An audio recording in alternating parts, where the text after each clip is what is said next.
Agora que o ex-presidente Trump foi absolvido, o que vem a seguir? Um importante republicano sugere que Trump ainda não encerrou sua vida política ou seu relacionamento com o Partido Republicano. O senador Lindsey Graham deu dicas sobre os próximos movimentos de Trump no domingo. E a declaração de Trump também forneceu algumas pistas. 7 senadores republicanos votaram para condenar Trump por incitar a violência no Capitólio.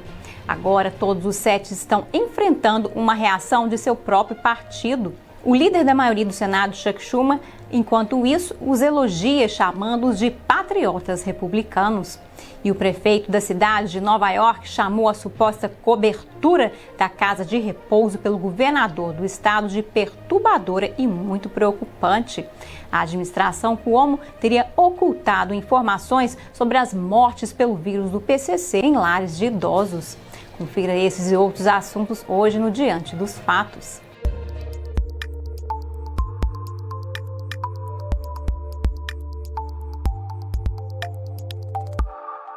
Olá, bem-vindo ao Diante dos Fatos, eu sou Marina Dalila.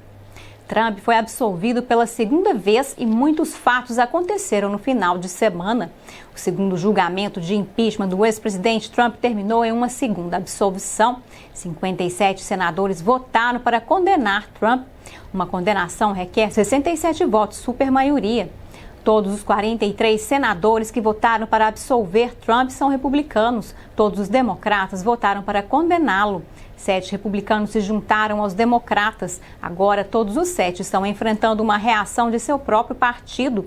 O Comitê Executivo do Partido Republicano da Louisiana votou por unanimidade para censurar o senador Bill Cassidy com relação a seu voto. Eles disseram que estão profundamente desapontados com seu voto. O Partido Republicano da Carolina do Norte condenou o senador Richard Burr por seu voto. O presidente do Partido Republicano da Pensilvânia, Lawrence Tabas, diz que compartilha o desapontamento de muitos dos líderes de base do partido e voluntários sobre o voto do senador Toomey. Os outros 4 republicanos que apoiaram os democratas foram os senadores Mitt Romney, Susan Collins, Lisa Murkowski e Ben Sasse.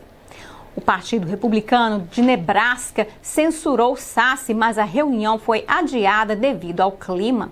E, de acordo com o Atlantic, o Partido Republicano de Utah está circulando uma petição para censurar Mitt Romney, chamando-o de agente do Deep State.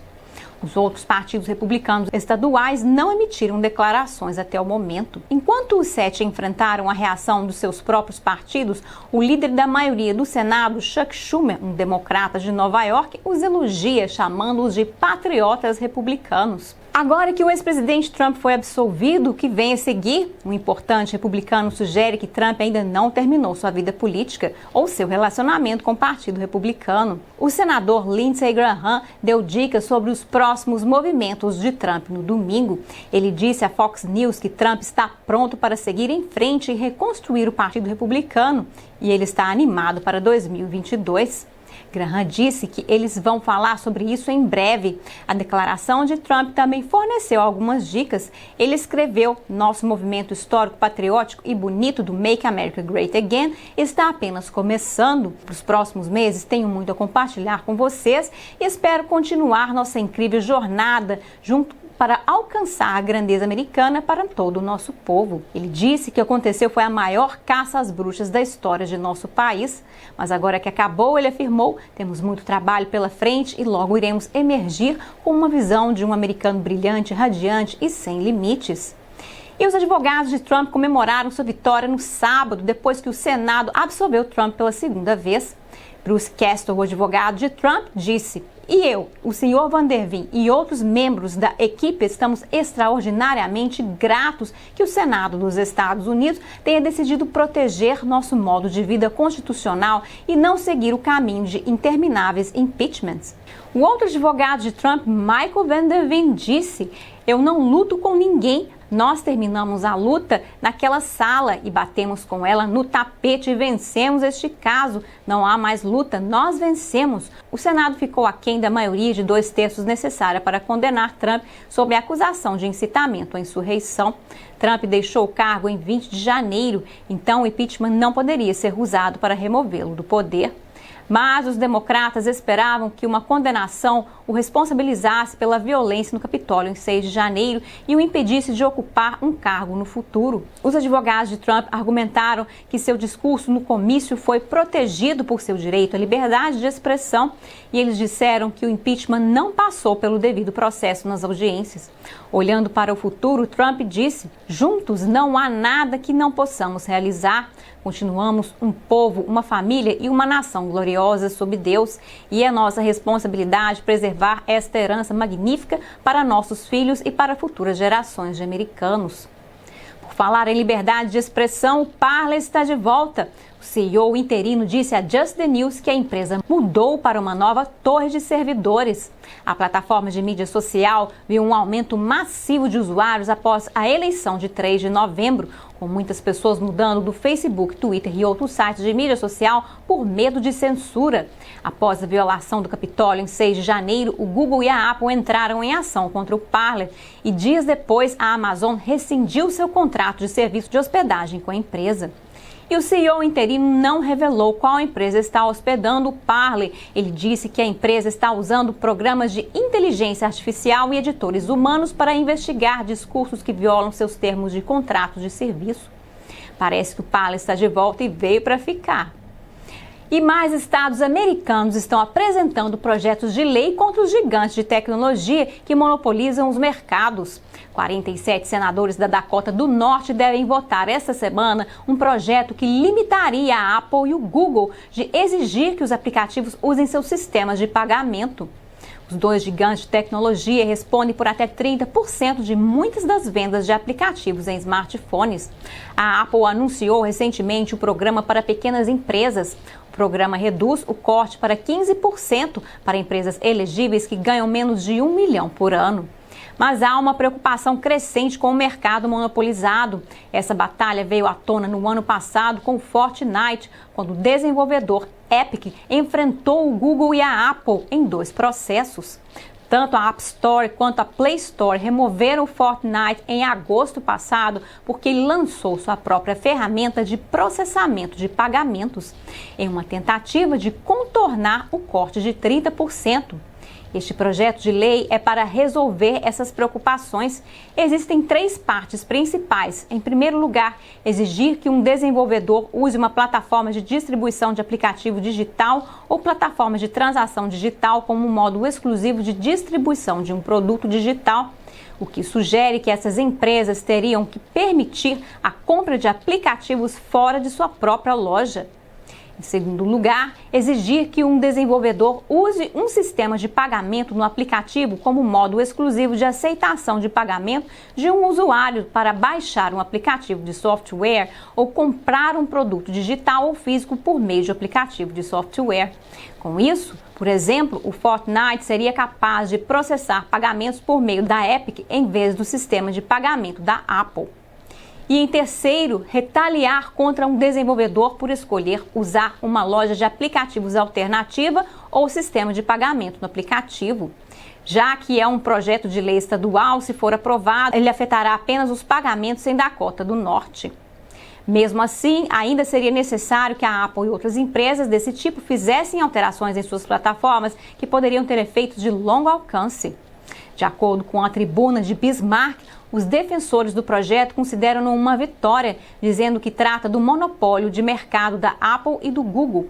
Os críticos do projeto dizem que isso equivale à interferência do governo nas empresas privadas. O engenheiro-chefe da privacidade da Apple, Eric Newshwanda, disse que o projeto de lei ameaça destruir o iPhone como você o conhece. Ele diz que o projeto de lei exigiria mudanças que prejudicariam a privacidade, a segurança e o desempenho que estão embutidos no iPhone por design. O projeto de lei da Dakota do Norte é o mais recente em uma série de estados que se posicionam contra as Big Techs. No estado do Texas, o senador Brian Hughes está trabalhando com o governador Greg Abbott e legisladores estaduais em um projeto de lei que impediria as empresas de tomar medidas para moderar o conteúdo do usuário com base em pontos de vista políticos. O projeto de lei permitiria aos cidadãos recursos legais se eles fossem destituídos da plataforma ou censurados. Seu anúncio segue a nova legislação da Flórida, que penalizou as empresas de mídia social que retiraram os candidatos da plataforma durante a eleição. O governador da Flórida, Ron DeSantis, disse em uma coletiva de imprensa na semana passada que as empresas de mídia social começaram como plataformas neutras que ofereciam um caminho para a liberdade de expressão, mas agora se tornaram aplicadores de narrativas. Ele disse que agora manipulam as notícias e influenciam os resultados das eleições. A Flórida exigirá que as empresas que promovem um candidato registrem esses endossos como contribuições de campanha política. O Nebraska é outro estado que introduziu recentemente uma legislação que mudaria as empresas de mídia social por violarem os direitos de liberdade de expressão dos usuários do Nebraska. O senador Kurt Friesen apresentou o projeto de lei dizendo que está preocupado com o poder dos grandes executivos de tecnologia na moderação do discurso online.